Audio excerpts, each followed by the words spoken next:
the effect of AI on video games. Perfect. So, and how it's changed over the course of time. First off, we have how has it evolved? Speaking of evolution, we have dinosaurs. Perfect. But more specifically, how has it evolved? Okay, so here we're looking at Pac-Man. Pac-Man, which is a very old game, versus games like Fortnite, very popular, and Halo. I've never played it, but I heard she's popular. Okay, looking at visual differences here, we have 2D versus 3D. So, 2D versus 3D, and then we also have sound quality has changed a lot. Obviously, you can't hear it right now. All you can hear is my voice, so thank you. But sound quality has changed a lot. Mobile games have become more popular, and the biggest one I'll be touching on today is the effect of AI in innovation of video games. So, let's get into the first one. Number 1, reward systems. Personalization versus manipulation. So, what is a reward system? Essentially, you do a good thing and you get loot. You get a reward. So, here's a quote from, wrong slide. Here's what you get. It keeps the players engaged. You want to keep them playing. It tracks players' actions, timing, and emotional cues. That's important. And we also have designed to maximize playtime, not well-being. I'll touch on this a little later. Okay.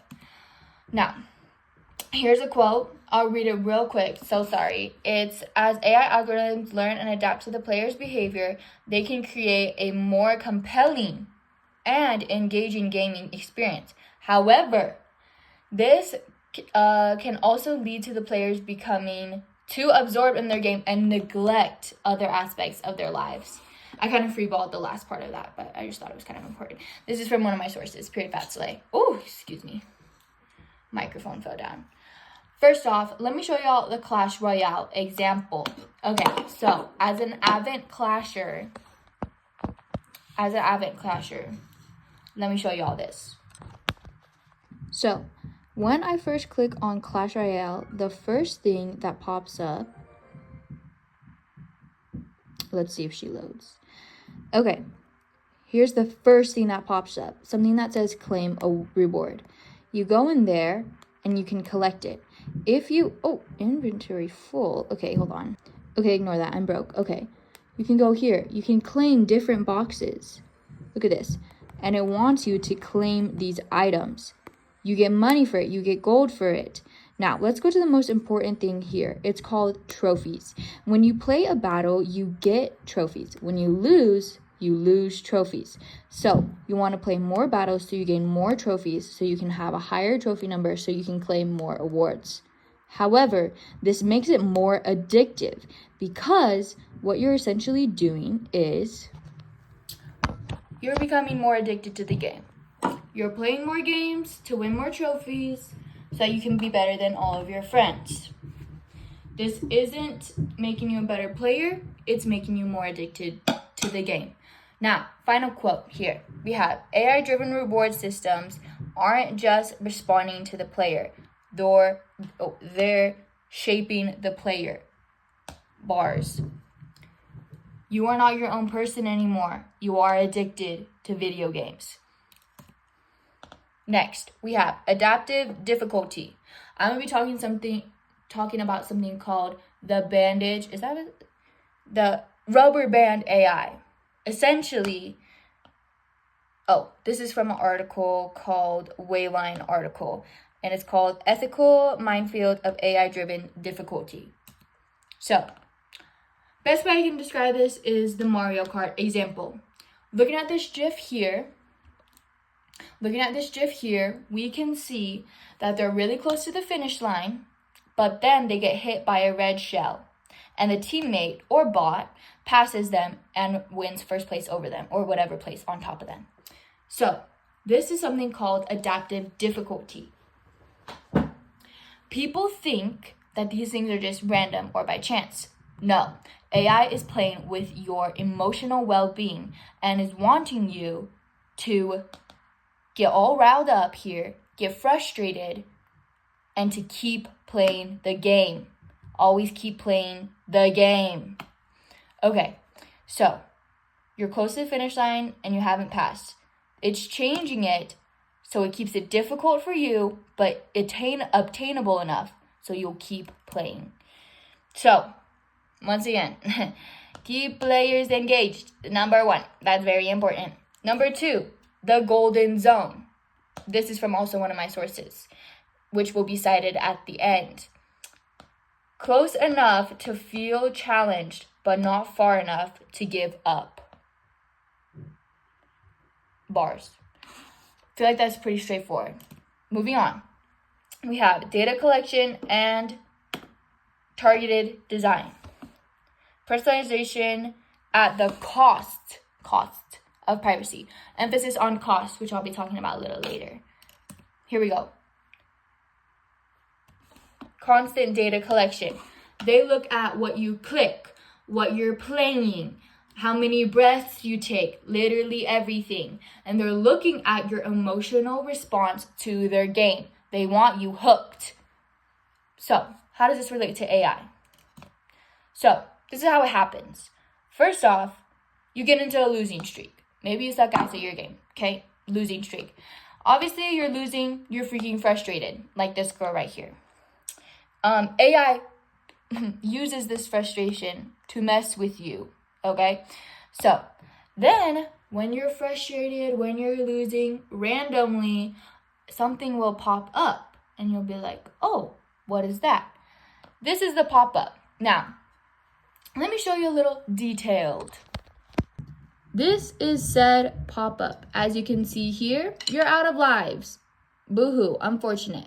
You can either pay for it in the game, wait 6 hours, or pay for it for infinity lives, or you can spend just 99 cents, get unlimited lives, and you can get these power-ups too, just for 99 cents. This is how they're getting you.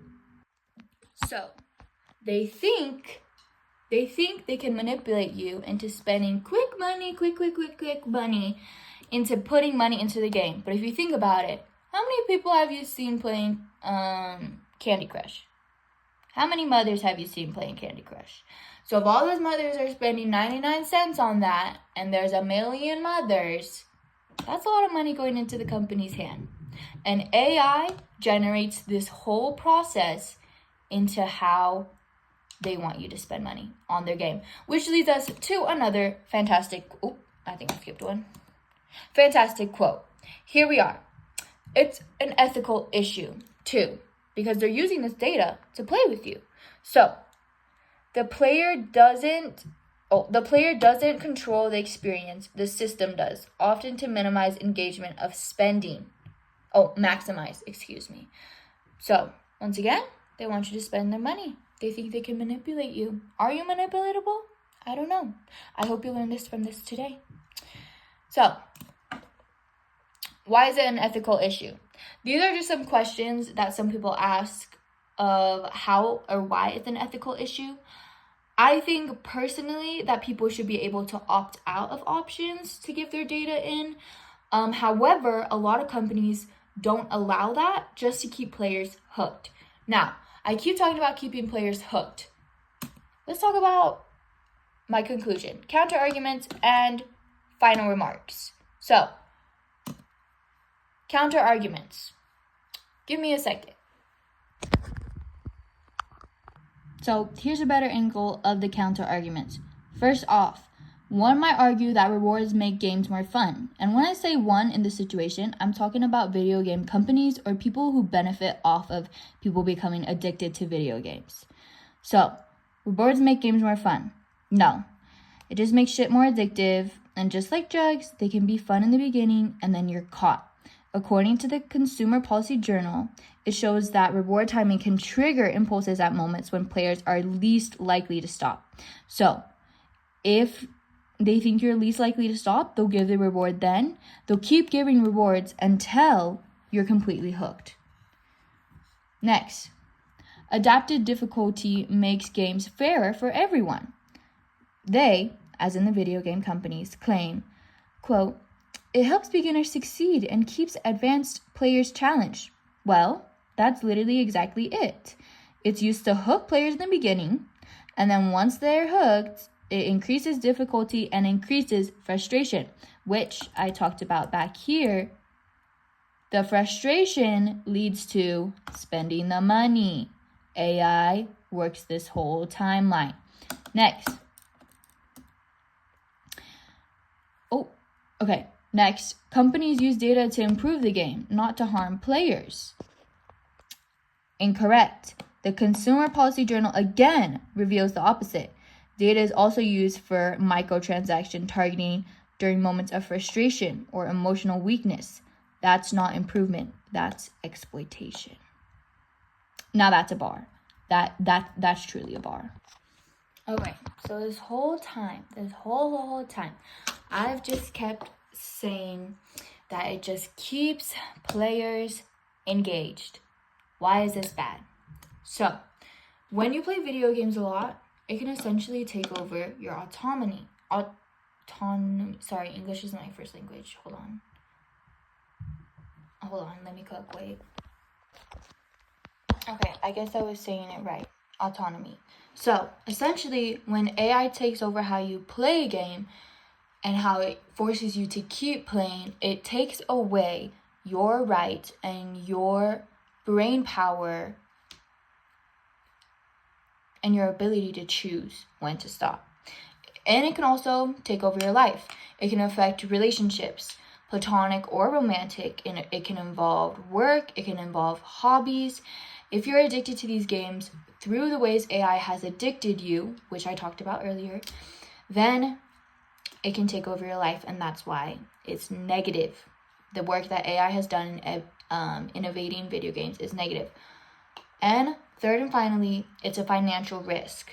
So sometimes, as I said earlier with the Candy Crush, using your money more impulsively then can actually lead to using your money more impulsively in real life.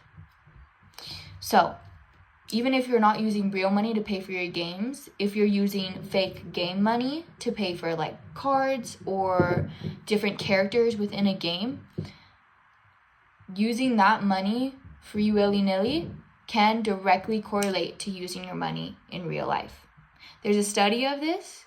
It's from an academic journal that's linked in my bibliography. Now, last point.